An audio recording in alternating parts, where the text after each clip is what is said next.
Pada hari pertempuran yang pertama, begitu juga pada hari-hari berikutnya, pasukan para Korawa berbaris menghadap barat sedangkan pasukan para Pandawa berbaris menghadap timur.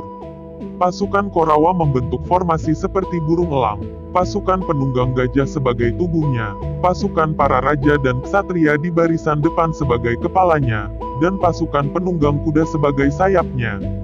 Dalam urusan perang, Bisma berkonsultasi dengan Panglima Drona, Bahlika dan Krepa. Pasukan Pandawa diatur oleh Yudhistira dan Arjuna agar membentuk formasi Bajra. Karena pasukan Pandawa lebih kecil daripada pasukan Korawa, maka strategi berperang dibuat agar memungkinkan pasukan yang kecil untuk menyerang pasukan yang besar. 10 divisi pasukan Korawa membentuk barisan yang sangat hebat, sedangkan divisi ke-11 masih berada di bawah aba-aba langsung dari Bisma, dan sebagian divisi melindunginya dari serangan langsung karena Bisma sangat berguna dan merupakan harapan untuk menang. Setelah sepakat dengan formasi dan strategi masing-masing, pasukan kedua belah pihak berbaris rapi. Duryodhana optimis melihat pasukan Korawa memiliki para kesatria tangguh yang setara dengan Bima dan Arjuna. Namun ada tokoh-tokoh lain yang setara dengan mereka seperti Yuyudana, Satyaki, Raja Wirata, dan Raja Drupada yang ia anggap sebagai batu rintangan dalam mencapai kejayaan dalam pertempuran. Ia juga optimis karena ksatria-ksatria yang sangat ahli di bidang militer, yaitu Bisma, Karna, Kertawarma, Wikarna, Burisrawa, dan Krepa, ada di pihaknya. Selain itu Raja Agung seperti Yudamanyu dan Utamauja yang sangat perkasa juga turut berpartisipasi dalam pertempuran sebagai penghancur bagi musuh-musuhnya. Bisma, dengan diikuti oleh para raja dan ksatria dari kedua belah pihak meniup sangkala, terompet kerang. Mereka tanda pertempuran akan segera dimulai.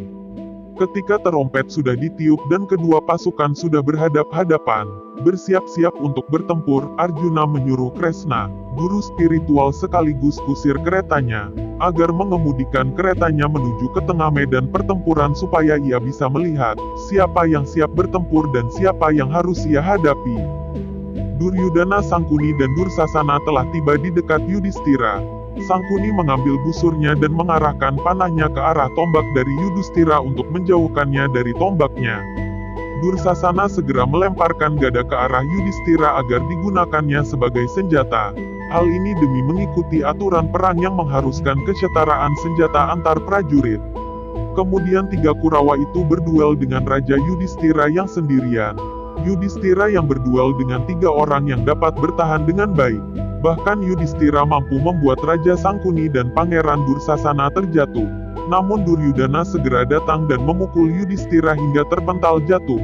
Istri segera bangkit dan melawan Duryudana dengan segenap kekuatannya.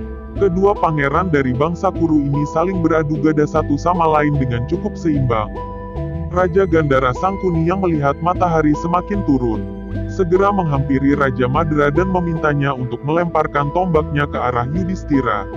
Raja Madra tidak mau menuruti perintah Sangkuni karena hal itu tidak dibenarkan menyerang seseorang dari belakang.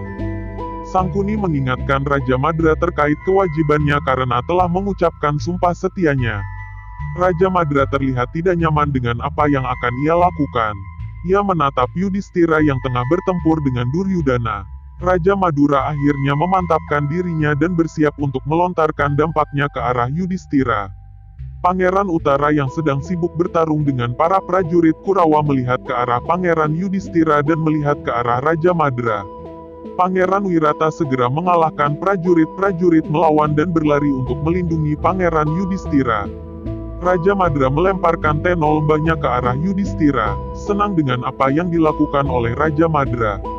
Tiba-tiba suara sangkakala dari Panglima Perang Bisma telah berkumandang dan membuat orang berhenti berperang. Tombak dari Raja Madra masih mencari sasarannya dan Pangeran Utara juga berlari dan mempersiapkan diri di belakang Pangeran Yudhistira.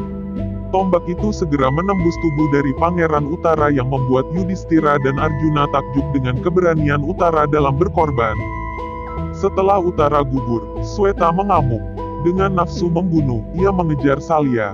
Para kesatria Korawa yang menyadari hal itu segera melindungi Salya, namun tidak ada yang mampu mengatasi kemarahan Sweta. Akhirnya Bisma turun tangan. Dengan senjata khusus, ia memanah Sweta sehingga kesatria tersebut gugur seketika. Ketidakmampuan Pandawa melawan Bisma, serta kematian Uttara dan Sweta di hari pertama, membuat Yudhistira menjadi pesimis.